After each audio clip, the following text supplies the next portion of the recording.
Welcome to another episode of the Scottish Property Podcast. My name is Stephen Clark and I'm joined by a co-host in the studio, Nick Ponty. Bringing you all the latest news, guys, keeping you up to date with the property market. Stephen Clark, you are in the hot seat, and I just want to start with asking you, how did you become one of the hardest working individuals I know? Because you are constant, mate. So take me back to your upbringing, your childhood. What were the influences that made you such a Trojan? I don't even know how to start answering that now. You just made me shy, mate. Made me uncomfortable. Give me tips. Give me a compliment. I suppose I've never really spoken much on the podcast about my childhood or my upbringing in it. So yeah, happy to dive into that. Nothing involved in property. None of my family were involved in property. So I think possibly the two biggest influences I could think of was there was two people I used to hang about with around the age of maybe 14, 15, 16, around those ages, probably quite influential ages. And one of their dads flipped properties. He quit the RAF. He flipped cool properties like Stedding conversion near St Andrews, like right high end stuff, £600,000 properties at the time. And I remember used to always like seeing him just cut about in his worky gear and his old Vauxhall Cavalier, just renovating these cool properties and selling them on. I thought that's fucking quite cool. And our other friend who was in the same group as Circle of Friends does at the time, her dad, they were Dutch. A Dutch family came over from Holland, I think 10 years previously, and he bought 10 absolute fucking shithole properties in Glenrothes. Like, I'm talking about the kind of stuff you see at the auctions like in Port Glasgow, like £10,000 flats with junkies in them, like fucking horrible things. And so they're my first two influences, I think, in property as well, at, teenage years. But I saw both sides of it, and Robbie DeConan, Stacey's dad, he would always get me out, on a Saturday shift. Do you want to come and earn 40 quid, 30 quid, 20 quid at the weekend and come in and strip out a flat? And, I'd always just look up, like, calculate how much a 10 grand loan would take me to pay off, and how much rent are you getting, 350, 375 a month from this property. So as much as I had no family influences, I had these two friends, dads, who were involved in property in different realms, and it's probably only looking at what I do now and look back and thinking, shit, I do two strategies. I'm an investor, but I also like doing property development as well. But obviously that's the property side. But if you strip away the property, and I look at you and I'm like, that guy does not stop. Like, he just does not rest, like non-stop. Is there, like, your mum or your dad's, like, were they grafters? What did they do and how did they kind of influence you? Yeah, I mean both of them are hard working people. My dad, he used to work down the pits, down, like, there's a lot of coal mine shafts and Fife and stuff like that. So when I was born and when I was younger, he used to work down there, probably long hours. Then I remember I'm doing like an HNC or something and going to college so he can go offshore. So he went offshore to try and chase some big bucks when I was younger. So yeah, I always remember them grafting and working. My mum never really worked. She just kind of raised me, my two brothers. So yeah, there wasn't a huge emphasis on work. My dad always tries to force me into going to university, because I think he got fast-tracked in the oil and gas industry by the youngsters that came out of university. He's been working in the industry for, 15, 20 years, 25 years, and these young guys are just jumping ahead of him because they had a degree. So he always forced me to get educated, whereas it was never really my path. Yeah. And you, growing up, you got one brother? Is it one brother? Two brothers, yeah. Two brothers? Yeah, two younger brothers. I was the oldest. How do you kind of differ to them? Are you the smart one, or the hardest working one, or the kind of... They're both very hard working, actually, to be fair. One of my brothers, he's quite entrepreneurial. We've always had martial arts businesses or mixed martial arts promotion, and my youngest brother, he's a maintenance manager for a Scottish water plant, so he's doing really well for himself, puts in a lot of hours as well. So yeah, both of them have kind of got that grafting mentality. Like, I think it's quite clear to see that we've had a positive influence when it comes to worth ethic and trying to do something with our lives rather than just taking things that come to us. What was the progression into your working life then, starting off earning some decent money? I fell into being a chef when I was still at school. A chef? A chef. You never invited me round for dinner. No, mate, you wouldn't. I'd barely ever cook now.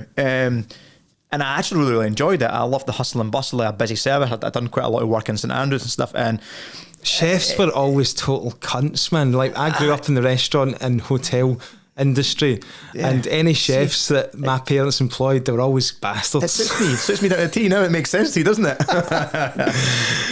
But at the time, it was always like the antisocial hours, which I didn't want to go down that route of it.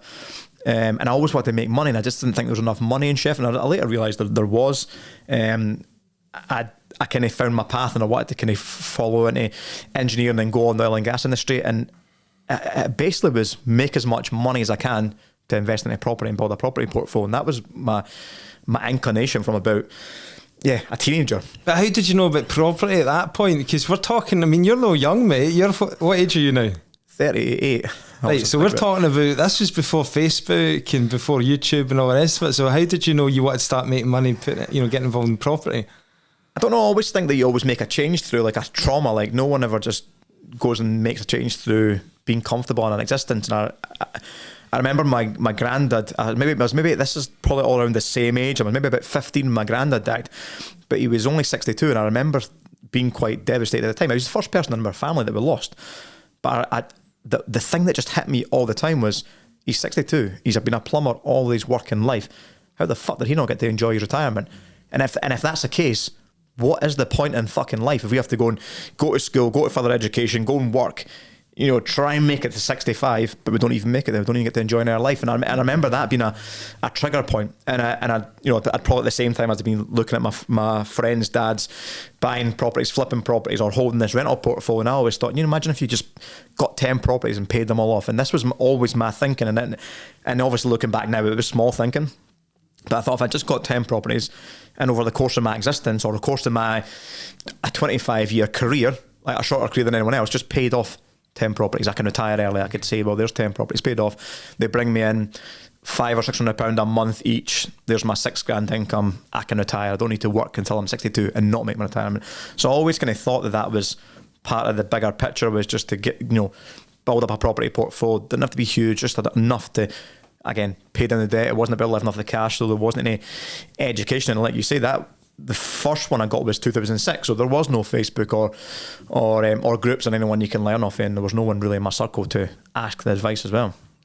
It's interesting what you say about your granddad there, 62. We've spoken to a few people on the podcast now, and it's life-changing events like that. It's traumatic, or they've lost somebody, or I think it was Julian, wasn't it, that we spoke to, and he lost his dad, and it really made him sit back and think, whoa, what is?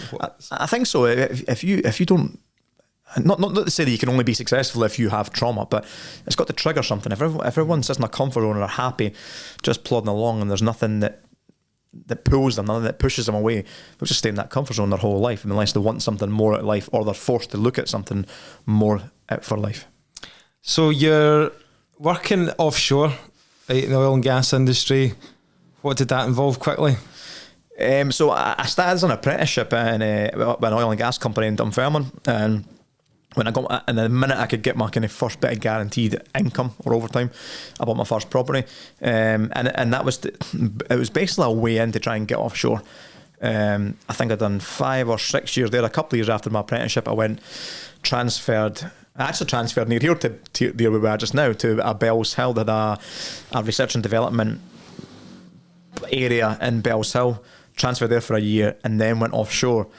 And I was probably baited that little dangly carrot off, go and make the big bucks offshore, and then quickly realised, going with the company I was with, that the big bucks weren't there. They dropped your basic salary down a lot, and then the more you worked, the more you earned. So you had to go and take on more and more jobs, and it was ad hoc. So it wasn't like you were getting a month on, a month off. You had to put in the fucking days to make some income. But I realised that was only going to be a stepping stone, and the plan, and because there's a couple of guys that make some good money, especially in the subsea sector that I was in, like subsea engineers can make 140, 150 grand a year, working 6 months of the year. So my plan was, well, chase this cash, bank the cash into the property, fast track what I'm trying to do here, and grow the portfolio. And the minute it's going to the level that I wanted to, quit offshore. And so for you, it's purely just you saw the money and you were like, I'm chasing the bucks here. I'm chasing. Yeah. Aye, I thought, well, what can I do that gets us? Because I mean, obviously, I didn't know anything about buying property with none of my own money and raising private investors. All I just thought of is, how am I going to make money to invest into property? And that was the route that I saw from my dad being offshore and people I knew, friends being offshore, that fuck, they're making good money. If I can chase that and don't live that expensive lifestyle, I can be funneling more than half my income into my portfolio, saving it up, putting down a deposit, buying another one. And were you able to put money into property? You know, how did that span out in terms of, like, did you have surplus left at the end of the month? And were you able to plough a bit of that into your property? Yeah, but then 2008 kind of took the wind out of my sails quite quickly, because I lost the money that I'd built up in the first flat and got a second one. The equity was pretty much vanished that I'd pulled out. So to build up that capital back up, I started flipping properties. So then the money, the capital to put in and the stuff that I held came from the flips and not as much of the offshore, but it certainly topped it up. And then the ones added to the portfolio, they were the ones that kind of gave you that bit of income for there's a deposit together, or there's a renovation together for this one. So it was kind of coupled between, and I didn't quite manage to chase and that was probably one of the reasons why I ended up quitting offshore, was I didn't quite manage to hit the levels of income I needed to. I think I only maybe made, I don't know, 70 grand a year in my last year or two working offshore.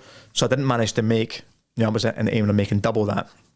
But as I came to the end of my offshore career there, the oil price had crashed, what dried up, people were getting made redundant. So there was. What year would have that have been that you came out of the industry? So that was 2016. So it was about 2015/16 was when the oil price crashed. And how did you make that decision then? Because obviously you were with Kelly at the time. Yeah. You know, I think you probably had Maya. Well, she'd been born. The trauma, the pain point, it probably came from Maya. I knew the exit. I knew where I wanted to go to with, building up the portfolio and then leaving offshore. But the minute Maya was born, I was just this fucking overwhelming sense of, I'm not missing out on her life. I'm not going to be working away for 6 months of the year and missing out on her upbringing. And we went through the trauma of going through IVF for 3 or 4 years, 5 years to have Maya. So it was just this amplified pressure of, if this is the only child we have, I'm not going to miss it by working away and missing out on her life. So it was completely amplified by, here's my plan to bank the money. The money's now not there, and now I've got this daughter that I don't want to be away from. So I because I was ad hoc at the time, I remember saying to the coordinators in the office, like, don't send me away for any trips. I'll take my basic salary. I'll take the hit. I had a flip. I think I had 2 flips in the go actually at the time, or one was getting added to the portfolio and there was a flip on the go. So I knew I wasn't fully reliant on the offshore income. So I said, look, just send other guys. Let me stay at home and enjoy the time with my daughter. And it's probably the best and worst thing I did, because the first 2 months, 3 months since Maya was born, from April till maybe April to June, July, I didn't go for away one day. I was at home full time, and I got used to that life, didn't I? Used to that life, having my baby girl, like looking at her, and then so obviously the office, I contacted me. They weren't going to just let me sit at home on a 40 grand a year salary and not do any work. So they were trying to send me offshore, and I was due to go off on the Friday. And when the baby's just developing and they're starting to smile, and I remember like freaking the fuck out. And I said to Kelly, I'm not going offshore. She goes, what do you mean you're not going offshore? I goes, I'm going to go offshore on Friday, and she's going to smile. And the trip got bumped from the Friday to and I think it was waiting on weather or the chopper or something to do with the chopper. The trip got bumped from the Friday to the Monday, and on the Saturday Maya smiled, and I remember like just filling up with tears and started crying, and Kelly was like, what the fuck is wrong with you? I thought, if I went offshore, I would have missed that. And I instantly knew, she was only 2 months old, 3 months old, I instantly knew I'm not going back offshore. So I went offshore on that trip. I did 3 days. It was a very, very quick trip, done 3 or 4 days offshore, came back in and went in the office in Aberdeen, and I just says, look, is there any redundancies going? And the HR woman just basically says, look, no, not yet, but just stay put, basically. And a week later the announcement came out, we're looking for voluntary redundancies, and I was the first one that put my hand up. You speak to a lot of these guys, who work offshore.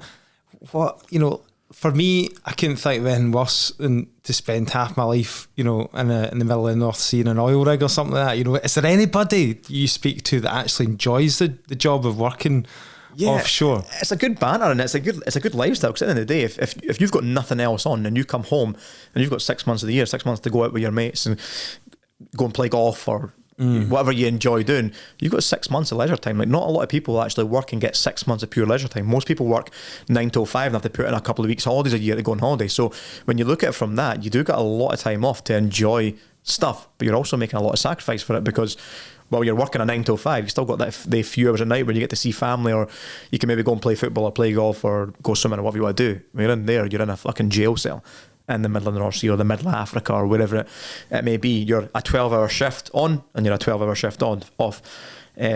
But there is quite a nice simplicity to the life offshore. Like, you wake up, your meals are made, you go to your shift, your meals are made at lunchtime, you go away, you take your laundry bag Got out any of the shower. wains annoying you? No, you just take your, dump your laundry stuff there, your clothes is hanging on your door the next morning when you go to shift. Like, there's a simplicity to it. You go to the gym when you finish work, you come and eat, you phone home. I mean, you know what I'm like. For me, 12-hour shifts are in existence for me, so I'd be sitting and working on my property business offshore for 6, 7, 8 hours a night, just sitting there with a laptop open, looking at Rightmove or buy materials or ordering a kitchen for the latest flip or whatever I was doing in the property home business back home. But for you, obviously, the pursuit of making loads of money quickly changed when Maya was born to, wait a minute, there's more to life. Aye. And then you saw the bigger picture. So, like, how did you manage that transition in terms of financially being able to still have that decent lifestyle? And was that difficult at the start? Obviously, I never. You like to spend money on, you like your nice cars and all that, and did you struggle for a bit, or I threw the towel in, like I just quit, and I say this to people that come on the workshop, and they look at me like I'm fucking stupid. But the worst thing I ever did at this moment was had money in the bank when I quit, because I'd done a sensible enough approach to it. I took a redundancy package and I said to Kelly, there's the wages, there's the bills paid for the next year and a half. Don't bother me. I'm going to go and do this property business. Mm-hmm. Don't worry. I've got this. But I couldn't have the lifestyle. I didn't have the same income coming in. I maybe had 10 properties in my own name. But bear in mind, this is Section 24. Before buying companies was a thing. So this was Section 24 come up to, which I'd already made the decision, well, if this tax changes is happening, I'm going to start selling them off my own name and putting them in a company, and this was the new route. So there was enough getting in there that supported me, that gave me the wages, that paid the bills. But you're right, there wasn't enough lifestyle there. So at the time, I had met my first business partner when Maya was only a couple of weeks old at a property event in Glasgow, and we can have a bit of a chat. We'll form a property business. But he was earning 110, 120 grand a year offshore, and I had maybe 60, 70 grand a year at the time, 70 grand. So, we were like, right, I'll keep working. I was going to quit my job. He was going to keep working. He's like, I've got some capital sitting there. I've just sold a property in Edinburgh. We'll do some property deals and stuff. And we thought, well, okay, then I don't need to worry about building a massive portfolio yet to keep about that, maintain that lifestyle. I'll flip properties, and that's probably why for the first few years of quitting offshore was I didn't add anything to my portfolio. It was more like flipping, because I knew I could make 25, 30, 40 grand off a flip, which was going to give me that income, but it wasn't, it was more quick income, but you were just living off that income. So that profit you were making, you were just living off it. It was just expenses constantly, just keeping that lifestyle. And the reason why I say the worst thing I did when I quit was had money. I didn't go out and raise money. I relied on the fact my business partner was putting money in the business. I had money I had money put behind. We just moved house as well. I put a lot into the house. Like there was that comfort behind me, knowing that I just sold a flip. I just took my redundancy package. There was a property in my portfolio that was a fucking annoying one. Also, the issue of tenants, I decided to sell that one. So there was probably, I think it was about 102 grand in my bank when I quit offshore, and it was the worst thing I think I did. So looking back at that now, how would you do it now then? I probably would have built the portfolio bigger, because I was obviously downsizing them, which gave me the cash in the bank to live off it and still support my family. So you would have waited, kept in the job, built the portfolio up, and then built the income, or built the business to a more stable income before throwing it in. I didn't know it. I mean, I've had this conversation with Stevie Scott that worked for me. Up until a year ago, I didn't ever consider myself a businessman. I've always been a hustler, and I've always done side hustles. I've always done property since I was 19, 20, but I didn't consider myself a businessman. And so even quitting my job and going full time in a property business. I'm going to use this with the fucking inverted comma. I didn't know what I was doing. I still don't know what I'm doing to a certain extent. I don't know what the fuck you're doing. Aye, like so. Well, you're at speech every week. You're always doing something new. That's the problem. Aye, you can't keep up with you. It's funny. That was the criticism my wife said when I first quit it, because with the company that I was with, the oil and gas company. See, they were a really, really good company to work for, and if you're showing a lot of enthusiasm to learn or grow, they were quite happily support you and you go, you want to change job and do that? Yes, okay, we would love to welcome you into this department, come and learn how to do this. So I had that change from being an electrical maintenance engineer to working as a research bit, to work as a design engineer, and then going offshore as a subsea technician. So you always got these chances to change. And then when I said this to Kayla, I said, I'm quitting offshore to do the property business. She's like, you get fucking bored within 3 years, 4 years. That was the term you spent on a job. But I'd been doing property for 10, 11 years before that anyway. But the way I saw it was, there's so much more excitement in property, because if I want to do a buy-to-let portfolio, I can do that until I'm bored. Go, okay, I'm happy with that now. Oh, I want to do some flips, I can do that. Oh, now what am I doing on HMOs? Oh, I want to try HMOs. It's something different, something fresh, or something new. I'm going to do that until successful. So there's always these wee twists where you can go, well, okay, if it's service accommodation, or is it new build development, is it a flipping hotel? Like, there's always something in property where you can just pivot and change, and it's still, for me, it's still the same business. It's still under the same umbrella. And why don't you just stay in the one lane and just focus on the one thing? Like, why do you keep trying out different strategies? And I like to understand it. Like, I hate, if someone asks my opinion, like, we'll get people on the podcast and they'll ask like service accommodation or HMO, and I hate to be that person that has an opinion without fucking having done it, without having any knowledge or experience or any backup or anything. Everyone's got an opinion and they'll voice it, but fuck me, at least have some, like, backup behind your opinion. Do you think there's any worth in, like, you obviously see businesses, and they concentrate on doing like one thing and one thing well, and that's all they focus on, and then they build it at scale. Like with you going in all these paths of property, is that not distracting you maybe from scaling up one particular avenue? Possibly, but one of the first mistakes I think I made when I quit offshore was we just flipped and didn't pay attention to everything else, and then before you know what it is, I'm 3 years down the line, that business kind of fizzled out. Mm-hmm. I hadn't added any properties to my portfolio at the time. I was like, okay, I went all out and flipping, and it helped me build up social media, helped me build up a track record by putting it out there and marketing myself and building up a personal brand. But I didn't add any properties to my portfolio in that time.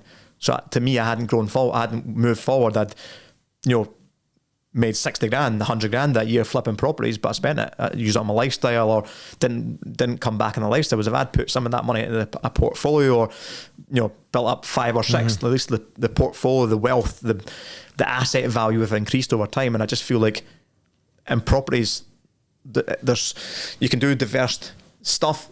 If you're all into one thing and the government attacks the buy-to-let sector, then you're heavily exposed.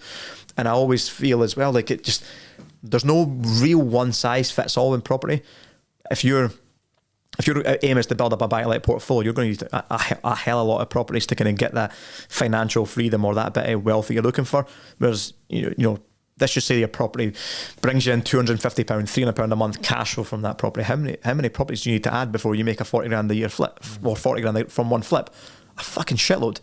But do both. Or the people that say, oh, I can't buy, I'm not buying. Why? Because I can't get my money back out, or I want to only leave in 10 or 15 grand. Well, do a flip and make 30 grand, 40 grand, but that 15 grand get left in that deal and you've still got money in your pocket. Whereas if you're just going one strategy, it limits you, I think. Have you decided yet what your favourite strategy is? I like them all. I'm an asset collector at heart. I've always had that invested in me, but I love the creativity on a flip. Mm-hmm. Like, I'm really bored with buy-to-let renovations. Like, it just doesn't excite me anymore. Mm-hmm. It's the same old renovations, and I have for a couple of years outsourced it to project managers or kind of even builders to just go and do it. I'm not that interested in it. Whereas the flip, you can get creative with the spaces, you can figure out the marketplace, figure out exactly where you're going to position that property in the marketplace, what's the decor going to look like, who's your end user. Like, you can get very creative, and there's a nice reward at the end of it. Whereas a buy-to-let, there's not a reward for a long, long time. You're not interested in dealing with tenants? Nope. Absolutely fucking not. And then obviously the new thing with the student HMO block I'm doing is something completely different again. I'm learning. You know, I'm learning, I'm growing, I'm figuring out exactly how to apply for an HMO license, and what the pitfalls of that could be, what the pros of that are going to be, what the cons of that strategy is going to be. So yeah, I think diversification in our property business is key, because you feel that keeps you motivated, excited, yeah, learning. Keeps me hungry, but I think it also keeps the business solid. Mm-hmm. You know, if it was sitting there with 50 rental properties in a portfolio and that was it, and all of a sudden Saddam Sturgeon comes in and dictates to the Scottish people that we have to then go and we can't evict our tenants and we can't put the rent up, and I've got huge costs rising, and then my business is in trouble. Whereas if I can flip a property, or I've got the transient nature of a student properties, you know, they're leaving for that month, they're coming back the next month, and my rent can go up wherever it wants to be, then that's a more powerful place to be, I think. Obviously, you're an investor, you're a landlord, you're a developer, you're an educator, you're a podcaster, influencer, a podcaster. If I was to meet you and I didn't know you at a party, a networking event, then, you know, and I says, what is it you do? What's your response? I call myself, and I know the answer to this because someone just asked me the question very recently, and I call myself a property slut. Right. And it's pretty true from the description you've just said. What does Kelly think of that? But then I think first and foremost that the asset collector, like collecting these assets, I love the fact that I'm growing my wealth, I'm growing my generational wealth, I'm growing my wealth for Maya, for the legacy that I want to leave behind. I enjoy collecting assets. Like, I think that's the biggest thing, definitely the biggest thing. I mean, I don't know that. Stay away from that landlord word. Don't call yourself a landlord. No, I always avoid that. I was at a kid's birthday party the other day, Saturday, and you know that way you're mixing around other parents, the and small talk. You don't know them, and it's the small talk, and they're like, what is it you do? Oh shit, man! Like, fucking landlords have been taking an absolute pounding in the media lately. Do you know what I mean? I do not want to use that term. I don't know. I've got the view on it from landlord to investor. The landlord, I've just kind of got this perception built up in my head that it's the old school rogue landlord, the one that doesn't give a shit, licks a property with Magnolia, fucking leaves it like a crap property. Whereas when I look at myself, I don't ever see myself as a landlord.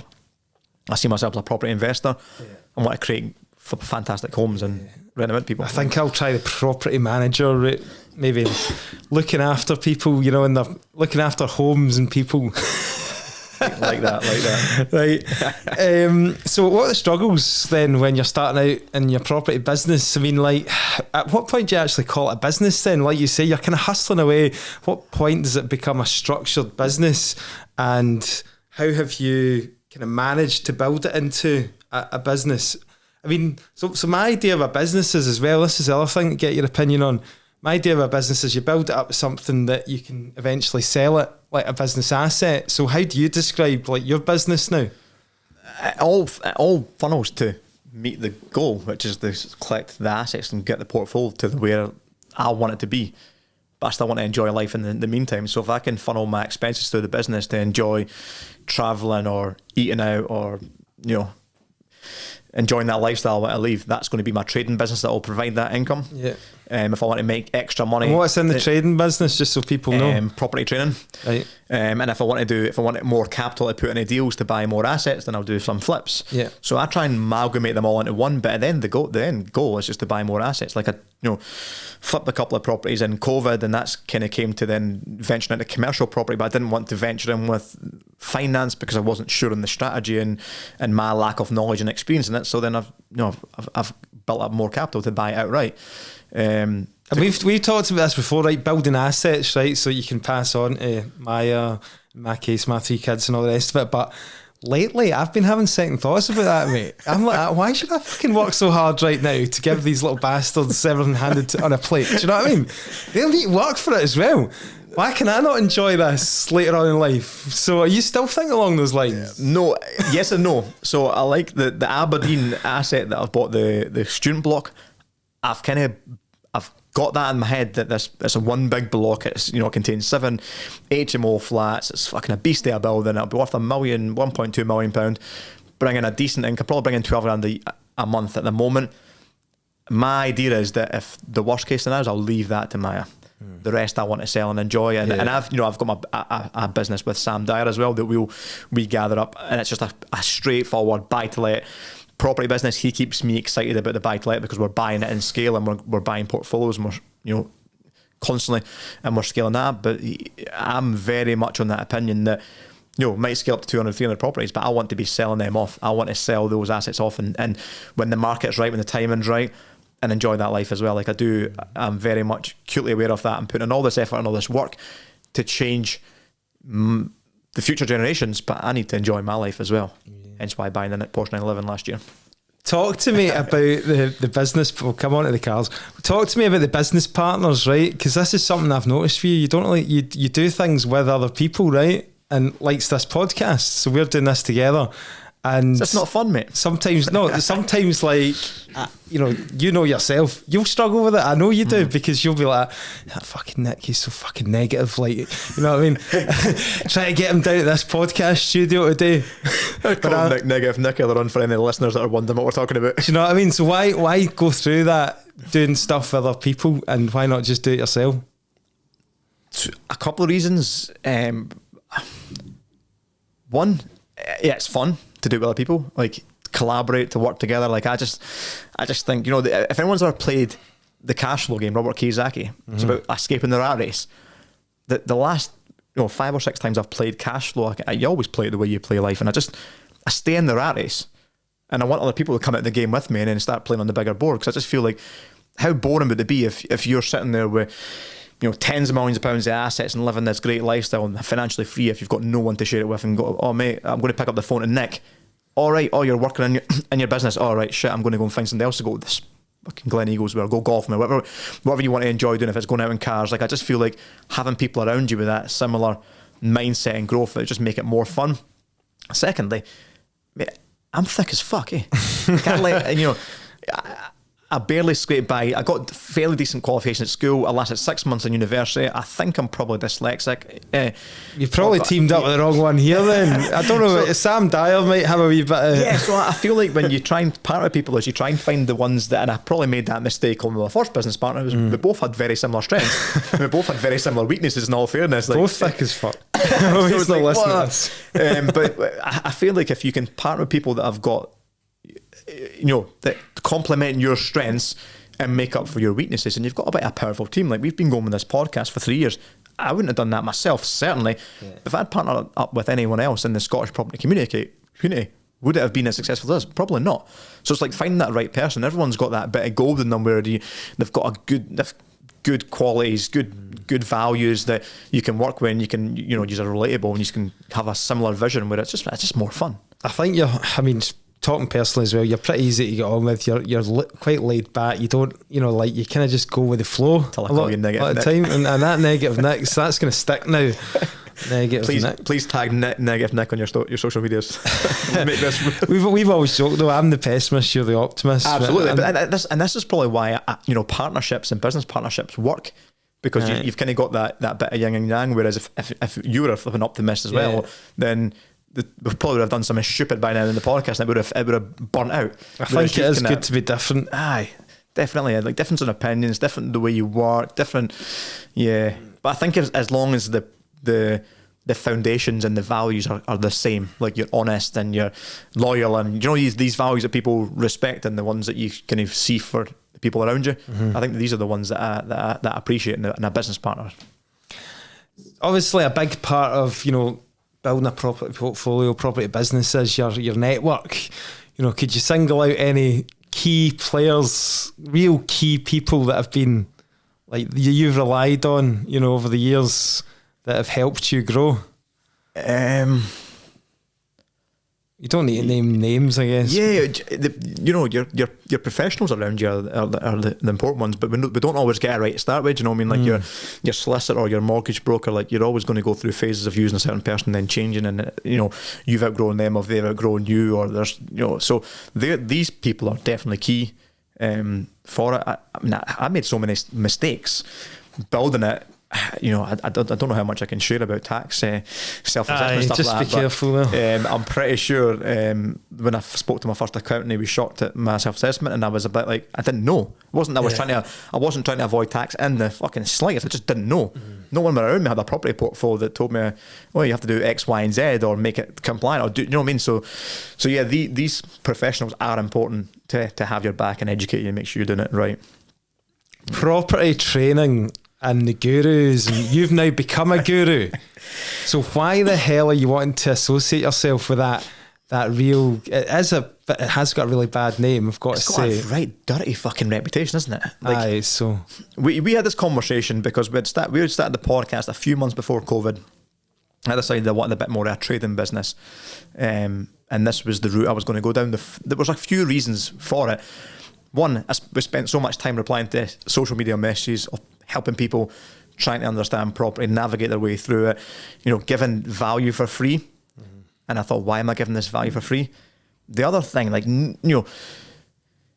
a doctor, any property professional that we use in our property businesses, a solicitor, an accountant, every single one of them needs to go through fucking training, need to go through 7 years of university or need to go through work experience to learn it. But everyone thinks that property training is a dirty word. It fucking blows my mind. Like, why the fuck should you not pay for training to learn how to do this right? Why do it the way I've done it and take 10 years to make loads of mistakes, fall constantly, come out with a half-arsed portfolio and go, oh shit, I should have done X, Y, and Z. Because what happens is, if you're trying to be an accountant or something like that, then most people come out and there's some sort of job at the end of it. But my property portfolio is worth millions. Yeah. So you can train to be a solicitor, you can train to be an accountant, you can train to be a bricklayer as a 4-year apprenticeship, a joiner as a 4-year apprenticeship. You're employing these people in your property business as the experts in their field. But who's the expert at the top of the tree? The property investor, the property developer. So why are they not allowed to get fucking property training? It blows my mind. It's a dirty, why dirty it word. Gets a bad name is because so many people fail and come out that they spend thousands of pounds due to, it's not your fault, it's not that the system doesn't work. It's because they don't have it in them to go and make it work, or they don't have the drive, the ambition. So there's not a clear path to success. It's down to that individual. But so then they come out with a negative perception of it, that didn't work, or they start slating it, or But then is that not the same as any person who went to university and studied arts or fucking major in history or something like that, and then they go and, oh, can I get a job in X, Y, and Z? I'm now going to be working at fucking Tesco's. That university thing didn't work. It was a lot of shit. Well, no, it wasn't. You've just not applied yourself in the right direction and put the right work in. It's the cost though, isn't it? Like some people put 20 grand into it. Aye, but how much money spent to go to university for 4 years? Get themselves into debt. With the debt. Okay, so spend 20 grand on property education and build a multi-million pound portfolio, or spend 20 grand to go to university to be fucking stuck in a job for the next 40 years. Like, let's face it. I mean, we just had John Morris on talking about auctions. He went to university to be a surveyor. He's not a surveyor, he's on his own auction house business. So is he going to, he can't slate at university and go, oh, university didn't work for me, I'm not a surveyor anymore. Well, fucking no, you chose a different path. Or and I've changed my view on it, right? The property education. Initially, I used to really get stuck in a course hater and all the rest of it. But since meeting you, I have changed my view on it. The reason being is I do see that there is value in working with somebody or getting taught from somebody that is at the level or the position that you want to be at. And seeing what they do day to day and going to your projects and getting a tour around and seeing exactly how that's progressing. And, you know, like where I don't agree is I think it's quite outdated now, and I think you probably agree. I think we agree on the fact that the 3-day course is just an outdated model now, and you know the stuff that the content they're teaching you in that. I think the 3-day course is good. It's viable if someone's starting out or they want to get, like, you're basically cramming all that data and all that knowledge into 3 days so that someone could maybe take years to go and look online, watch YouTube videos, speak to an investor, listen to podcasts. That'll probably take them years to kind of acquire that. If you put in 3 days, all you're doing is just fast tracking that 3 years into 3 days. That's what I think. So I think there's still a huge value in it. I think the important bit at the back of it is the accountability and the network. You could learn something for 3 days or a week or however long it takes and crash course in it. But if you've not got the right people around you to go forward, that's when I think a lot of people will fail. And I think that's where the bigger point is the accountability, the mentorship, the guidance of the people. And that's what podcasts for on social media, and you can keep people going. I think what changed my view about you was like, and I've seen I'm not trying to bum up your arse or then like that, basically the stuff that you talk about is the kind of raw, you know, the basically the downsides as well. Do you know what I mean? Some people just don't talk about the downsides, and that has obviously cost you in a way in terms of the amount of people that come in your courses. But let's face it, right? It's the fucking idiots that are paying for these courses in the first place, right? Like they're watching their Instagram, they're watching their social media, they're watching them drive a fancy car, they're watching them have this fucking lavish lifestyle, and then selling a property course out, and the next weekend they're at another property course and they're selling another property course out. When the fuck are they in property? They're not doing property. They're not on a site. Like, you saw my Instagram stories yesterday. I'm 12 hours up on a site in Aberdeen. I'm back down the road doing mastermind calling, and I'm coming through to do this. This is my property business. I'm in property business. So the people that are doing a property business, you can see. So if you're falling for that market and bullshit, it's your own fucking fault for falling for the negative press of the fake gurus. Just follow someone. Look at what people are up to. This is the beautiful thing about social media now, is everyone can see exactly what everyone's up to. You know, if they're not posting their stories every day, what they're up to, you don't know what they're up to. Not the fuck all. Right. What about that post the other day? I seen it getting more guru-ish as I watched it unfold with the Porsche. This is what I have, a house here, and this pays for my Porsche. I thought that's very Andrew Tate. Do you know what? Right, and I'll be honest with this, and I'm gonna get slated for this. Right, that was real, but it's only real for a short period of time. The rent's high, or the rent's at a good level. Yeah. The mortgage is at a good level right now before the rate ends and goes up, so they won't. But what I'm trying to do by doing posts like that is just inspire people to show, like, people want to go and buy that Porsche by earning, you know, I'm on a 50 grand a year salary, but I'm going to buy a 100 grand fucking car. This is what this society is like. You know, I'm on a 30 grand salary, I'm going to buy a 40 grand BMW. Like, why the fuck you spend that much money on a car when you don't have any assets to back up? So I was trying to just inspire people to show, well, I didn't buy any of these cars like this when I didn't have all the assets. I love cars. Cars is my thing that I would spend my money on. I'm not buying them unless I've got cash flow and assets to pay for them. So it's just to basically showcase, like, this is real, this is numbers. And I had a couple of people message, and I'm tempted to do a follow-up with my mortgage statement and go, here's the mortgage, here's the rental income, here's all the costs that are associated, here's my statement for the Porsche finance, it's £973 a month, and just fucking put it all out there and go, this is exactly what it is. Like, it's real. But it wasn't to showcase, look at this couch pays for the car. It was just basically to say, like, think about it differently. Like, what we're taught from our mum and dad and the society that we grew up in and the generation that we grew up in was, you know, get a house, buy a house, pay a mortgage off in 25 years and be debt free. Like, that's fucking gone for us now. We should be buying assets that pay for these liabilities. If not, we're just stuck in a job until we're 60, 65, 70 year old if we ever make retirement. So that was the purpose of it. It is guru-ish to put that out there, but it was showcasing that that's a real asset. Like, you know, there's not many gurus that are actually saying it with numbers, standing outside the property going, this actual property rents for £1,400 a month, here's the costs and here's what it pays for. Like, that's, you know, took the car out on a Sunday drive, was driving for the first drive of the year, was driving past that house and was like, fuck it, I'm going to do this video right now. So I know you, and I know you're not, that's not what you're about, you know. So no, that's cool. And in terms of the end goal in the property business, you've already touched on it there a wee bit with Maya leaving the HMO in Aberdeen and all that, but surely, mate, you need a break. I'm seeing you driving up and down Aberdeen, you know, Maya's in there as well. She's, at the moment, we're in strikes, the school strikes, do you know what I mean? We're juggling kids and all the rest of it. When are you going to stop?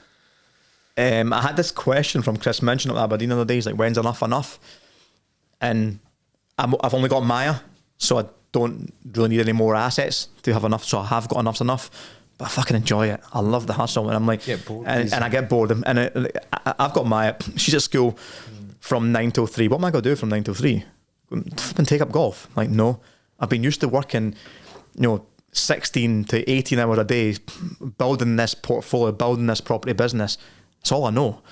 So the minute I almost, for the first time in 15 years, almost had to watch Saturday Night TV for the last 2 weeks in a row. That was staying with my in-laws while I was moving house and renovating house.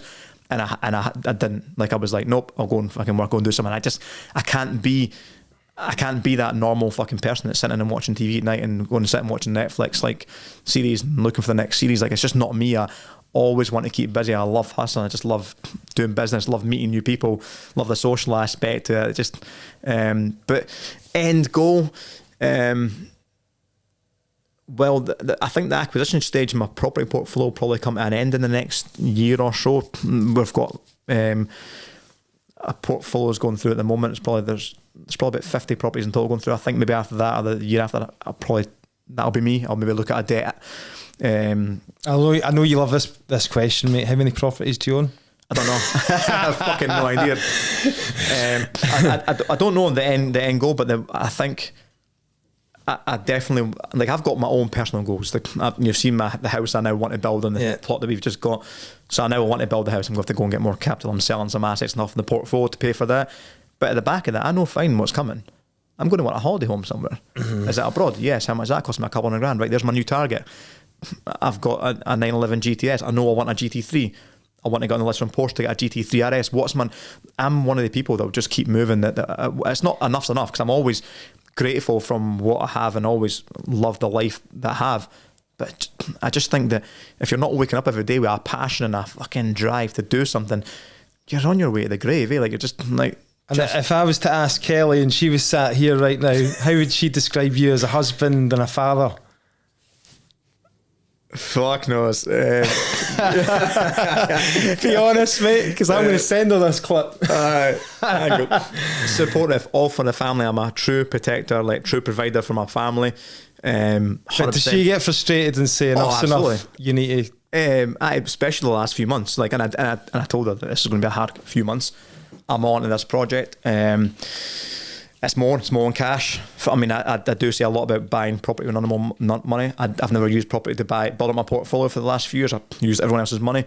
This is my own one. Yeah. Where do you think you could improve in your home life? It's a balancing act. You know what it's like having kids, and it's a right balancing act. Like, I like the flexibility that this property business is bringing me. The fact that school's on a strike Tuesday, Wednesday this week. Yeah. Tomorrow I'm just taking a day off. Like, I'm just spending a day with Maya, obviously, before we go to the Scottish Property Podcast Network event in Dundee, so it's not a full day off, but that'll take care of Maya. I'll play with her, we'll go out for the day, we'll do things. I like the flexibility that's given me, and obviously that's always going to be the priority. But I always think that there's seasons in business where you go all out to achieve something, and then, like, you can relax a little bit, take a little bit of time off. There's shorter shifts, nicer nights, go and do some more family stuff. Coming into the summertime, I'll take more time off. We want to do more traveling this year, go different places, so that will all be happening. But yeah, faultless then, nothing wrong with you, mate. Nah, she'll be, I'm pretty sure she'll complain that I'm out. Like, I mean, too much time on the phone. How do you cope with social media and all that, and constantly, like, I've thought about this lately. I spend far too much time on my phone. It's like I have a problem with, like, I'm seeking the kind of validation from other people and all that. It's hard, mate. It's hard because we're constantly trying to get bombarded with attention, and we're obviously see all these DMs, by the way. A lot of them are coming from me telling people, I don't know, but that's Stephen Clark. How do I get started in property? Stephen Clark's your man that we speak to. And all this probably defeats the purpose of being social media.